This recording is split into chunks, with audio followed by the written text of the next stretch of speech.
एक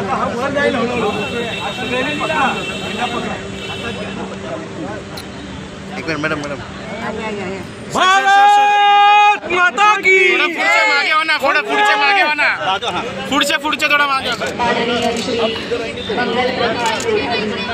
बोलो भारत माता की वंदे वंदे भारत माता की भारत माता की छत्रपती शिवाजी महाराज की जय गो ब्राह्मण प्रतिपालक हिंदवी स्वराज्य संस्थापक शिवछत्रपती शिवाजी महाराज की जय जय भवानी जय शिवाजी जय शिवाजी जय भवानी जय जय जय जय जय भवानी वंदे मातरम वंदे मातरम वंदे मातरम जय श्री राम जय श्री राम जय श्री राम जय श्री राम छत्रपती शिवाजी महाराज की मुंबईच्या एक एंट्री पॉइंट आहे, त्यावर 75 फीट उंचा झेंडा या 9 ऑगस्टने देशाचा झेंडा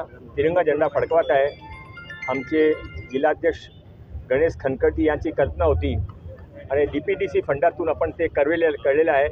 आमच्याबरोबर आमचे इथले पूर्व खासदार गोपाल शेट्टीजी, आमचे आमदार श्री सुनील राणेजी, आमदार मनीषा चौधरीजी, प्रवीण दरेकरजी सर्वजण उपस्थित आहे. अतिशय उत्साहाचं वातावरण हा कार्यक्रमासाठी लोकांच्या मनामध्ये आहे. जोण कोण इथे मुंबईमध्ये एंट्री करतील त्याने ते झेंडा दिसेल. दर दिवशी सकाळी 7:30 वाजता हा झेंडा तिथे देशाची आपली राष्ट्रगान होणार आहे आणि नंतर झेंडा फडकवणार आहे. सर, संजय राऊत ने एक म्हटलेलं आहे की मुख्यमंत्री एकनाथ शिंदे हर घर तिरंगा अभियानाची शपथ घेत आहेत. आम्ही सर्व घेतली शपथ. सकाळी आम्ही मुख्यमंत्रीची बरोबर होते, शपथ घेतली आणि मी संजय राऊत साहेबांना आवाहन करतो त्याने पण शपथ घ्यावी. देशासाठी करणार आहे, देशाच्या विरोधामध्ये कोणी काय करणार नाही.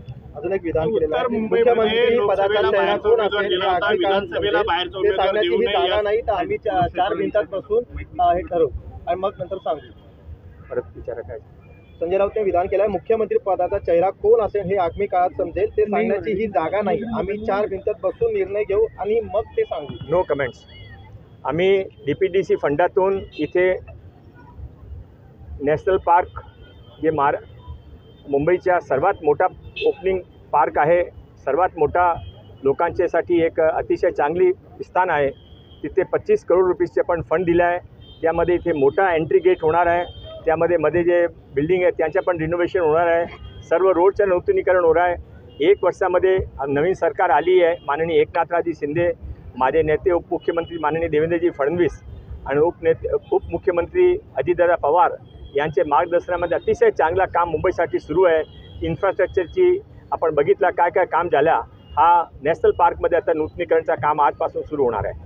सर, उत्तर मुंबई लोकसभा मतदारसंघात बाहेरचा उमेदवार केला होता, बोरिवलीमध्ये विधानसभेला देखील बाहेरचा उमेदवार होता. मात्र आज आपण ऑगस्ट क्रांती मैदानचा आनंद घेऊ. धन्यवाद. ABP माझा, उघडा डोळे बघा नीट.